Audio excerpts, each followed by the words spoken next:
Pessoal, no mesmo dia que a gente descobre quem serão nossos adversários, agora a gente já sabe a Noruega do Haaland, a gente descobre também que o Paquetá não vai jogar nesse jogo e talvez não jogue mais na Copa do Mundo. Provavelmente não jogue mais na Copa do Mundo. Quem será agora que entra no lugar dele? É o Neymar? É outro? É disso que a gente vai falar aqui hoje? Eu não acho que vai ser o Neymar não, tá? Mas calma lá, a gente chega lá. Antes, só um aviso.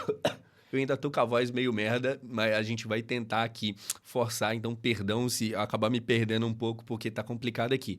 Vamos lá, a CBF confirma que o Paquetá tem uma lesão. Ele tinha saído no intervalo do último jogo e a gente ficou naquela de, será que não é nada sério? Será que é algo sério sim? E aí hoje a CBF comunica, vamos aqui pro site da ESPN, porque olha só, Paquetá volta a jogar na Copa do Mundo, previsão da seleção brasileira é pessimista, veja bastidores. E aí você joga aqui para baixo. O meio-campista substituído ainda no intervalo da partida contra o Japão passou por exames de imagem, Nova Jersey, que serve como base da delegação da seleção brasileira nos Estados Unidos. Então teve lesão, como de costume, faz exame para ver o que aconteceu. E aí o que os exames disseram? O seguinte, a CBF afirmou, o jogador seguirá protocolo de tratamento intensivo acompanhado pela equipe médica visando sua recuperação e retorno às atividades no menor tempo possível. O exame confirma que tem uma lesão sim. Tá, mas aqui a gente tem uma questão que é o seguinte, pô, mas não falou em quanto tempo ele volta. Então, o Beckler, ele meio que, na época ainda da lesão do Neymar, ele mostrou que a CBF está aparentemente adotando o padrão do que acontece na Europa, que é o quê?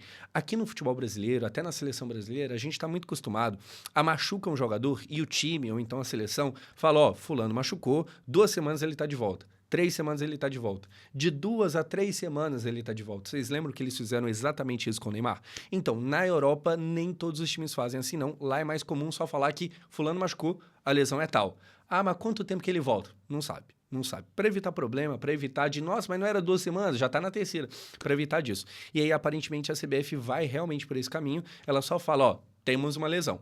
Quanto tempo? A gente vai tentar no menor tempo possível, mas temos uma lesão. E aí, continuando aqui, beleza, se a CBF não fala, a ESPN foi atrás para tentar descobrir, beleza, essa lesão tira jogador de campo mais ou menos quanto tempo normalmente. E aí, a ESPN apurou que a lesão sofrida pelo camisa 20 não é simples. Na visão do departamento médico. Nos bastidores da seleção brasileira, a seleção brasileira não acredita no retorno de Paquetá ainda nessa Copa. Não acredita. Provavelmente deve acontecer do Paquetá não voltar mais. E aí você pode ficar feliz, né? Porque tem muita gente que não gosta dele. Mas já já a gente fala disso. A previsão inicial é de um prazo de 3 a 4 semanas para o retorno, o que ultrapassaria a data da final da Copa do Mundo, em 19 de julho. É muito difícil, citou uma fonte ouvida pela ESPN sobre um possível retorno em uma eventual final. Então, o que acontece aqui é o seguinte, ficando você feliz ou não, o fato é que o Paquetá provavelmente não volta. E aí, cara, mesmo que você esteja feliz, porque eu acho que tem muita gente que não gosta dele, e eu acho que realmente o Paquetá fez um jogo contra o Japão muito ruim, tá? Eu sou do time que normalmente defende ele, porque eu gosto, acho um bom jogador, mas realmente contra o Japão ele foi muito mal. Dito isso, é impressionante como que a gente tá com azar. No meu vídeo de pré-jogo de Brasil-Japão, eu mostrei para vocês que a seleção japonesa, quase que todos os principais jogadores estavam todos machucados, todos fora de disponibilidade. E aí, eu até poderia falar aqui que, pô, mas a seleção brasileira também não fica muito atrás, não. Mas eu só não falo isso porque não é que a gente não fica atrás, a gente fica na frente, a gente tá pior do que eles. O Brasil, ele chega pra Copa já todo baqueado, cheio de um monte de lesão de titulares, que é o caso do Militão, que é o caso do Estevão, que é o caso do Rodrigo, são caras que provavelmente brigariam pela titularidade e que não brigaram porque estão de fora da Copa. E aí, cara, começa a Copa e a coisa continua acontecendo. A gente perdeu o Rafinha, que era um titular, que é um tipo de lesão que todo mundo ficou, nossa, que pena, perdemos o Rafinha. Todo mundo ficou meio feliz e tal, mas era um titular do Carlo Ancelotti e a gente perde o Paquetá, que é mais um desses que muita gente não gosta, que eu imagino que muita gente vai ficar feliz de perder ele, mas é mais um titular que cai. Beleza, a gente perde 2 titulares durante a Copa, fora todos os outros. Agora quem é que entra? É o Neymar? Então eu acho que não, tá? Primeiramente, eu acho que os 2 nomes mais óbvios ali de meio de campo seriam Fabinho e principalmente Danilo, o Danilo do Botafogo. O Fabinho, cara, ele é conhecido meio que a carreira toda por ser alguém que joga um pouco mais atrás, só que ele não é tanto de marcação, ele é muito mais alguém que trata melhor a bola. Ele cria melhor do que destrói. Então poderia ser o Fabinho. Mas eu acho que o Danilo Danilo talvez seja ali o favorito. E aqui eu tô palpitando, tá? Aqui não é informação, é aqui eu dando meu chute. Eu acho que o Danilo poderia, e será talvez, o cara número 1 na fila para substituir, até por questão de idade, porque assim, goste você ou não do Paquetá, o Paquetá corre para tudo quanto é canto, ele entrega fisicamente demais. E eu não sei se o Fabinho tem essa capacidade toda de fazer isso desde o começo do jogo. Então, o Danilo e Fabinho seriam ali os dois principais nomes. E o Neymar? O Neymar a gente guarda mais pra frente porque tem um outro possível nome que aí já seria uma loucura, que é assim, quem que poderia entrar nessa vaga do Paquetá que quase ninguém tá pensando? Gabriel Martinelli. Aí você fala, o quê? Só porque ele entrou e fez gol no último jogo? Não só por causa disso, porque na verdade a gente tem aqui o seguinte, olha só, depois do jogo a gente ganha com o gol do Martinelli e tem aqui uma postagem do Vene Casagrande, que é bem conhecido aí da imprensa carioca, e o Vene, ele fala aqui algumas coisas que supostamente ele viu o Ancelotti falando. E aqui vamos ao post, será que o Martinelli pode ser o novo camisa 8 do Brasil? Olha só aqui. Carlo Ancelotti sobre Gabriel Martinelli, post do Vene Casagrande, abre aspas. Então, teoricamente, tudo que a gente vê a partir de agora são falas não do Vene Casagrande, o jornalista, mas sim desse que está aqui embaixo, o técnico Carlo Ancelotti. Então, vamos lá para as supostas falas do Ancelotti e daqui a pouco eu te mostro um outro negócio. Mas vamos lá, abre aspas. Quando as pessoas falam sobre Martinelli, elas imediatamente pensam em um ponta porque ele tem velocidade e capacidade de driblar os defensores. Mas o futebol mudou. Será que o Martinelli não é mais um ponta? O número 8 moderno não é apenas um passador. Ele deve pressionar, cobrir distâncias, atacar a área e fazer corridas inteligentes sem a bola. Martinelli já tem muitas dessas qualidades, ele tem uma taxa de trabalho excepcional, é agressivo na pressão e nunca se esconde da responsabilidade. Então vai ser o Martinelli, né? Pô, chamou até de camisa 8 moderno. Assim, ele mudou a função, a posição do Martinelli em plena Copa do Mundo? Será que é isso?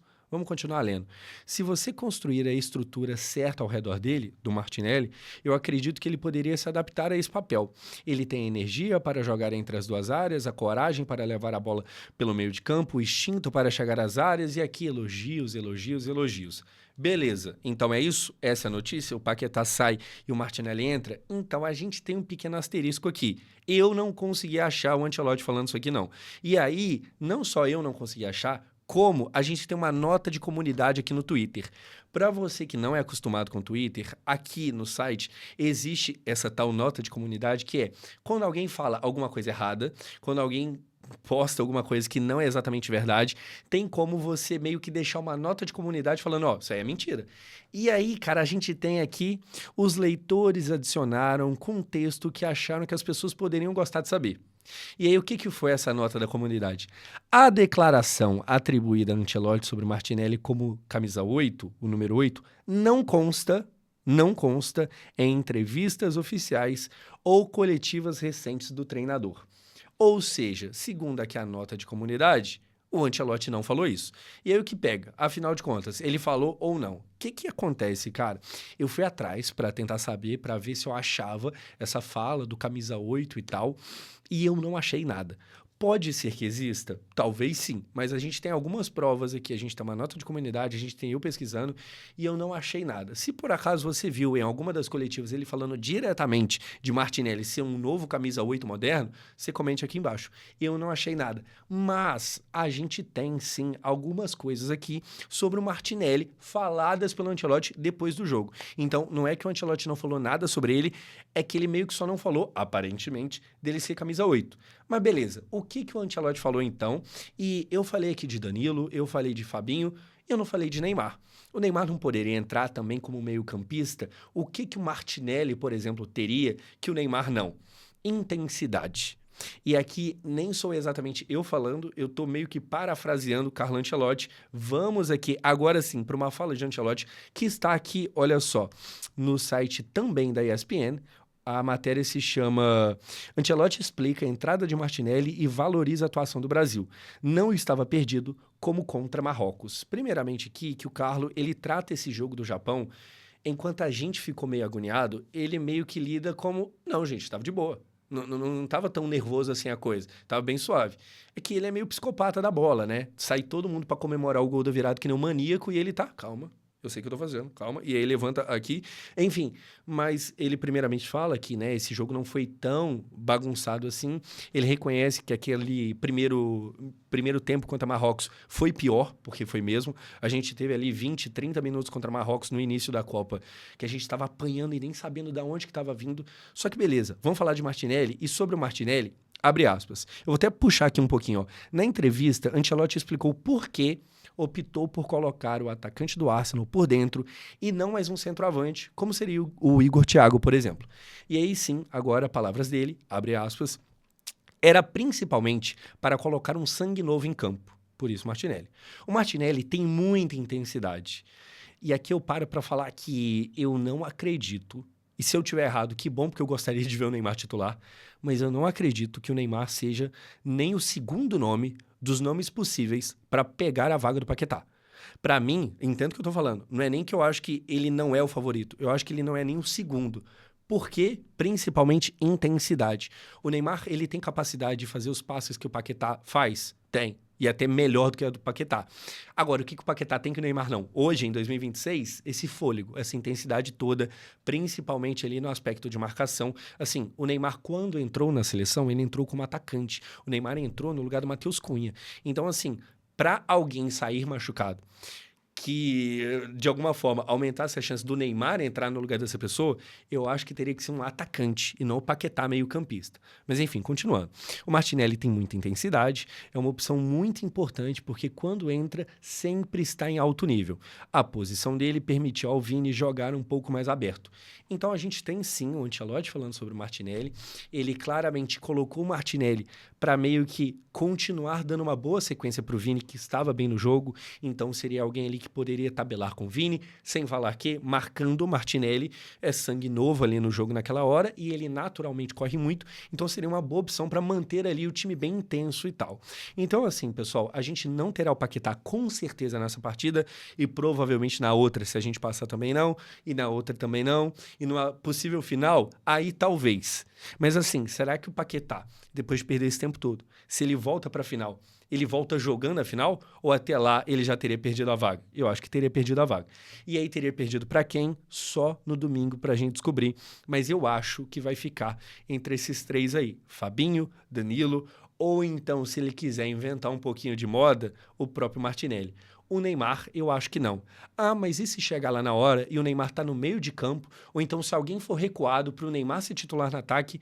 Pô, eu gostaria de ver porque vocês sabem que eu gosto do Neymar. Mas acho pouquíssimo provável. Essa é a notícia de hoje, mais uma baixa para a seleção brasileira. Meu Deus do céu, os caras não param de machucar nunca.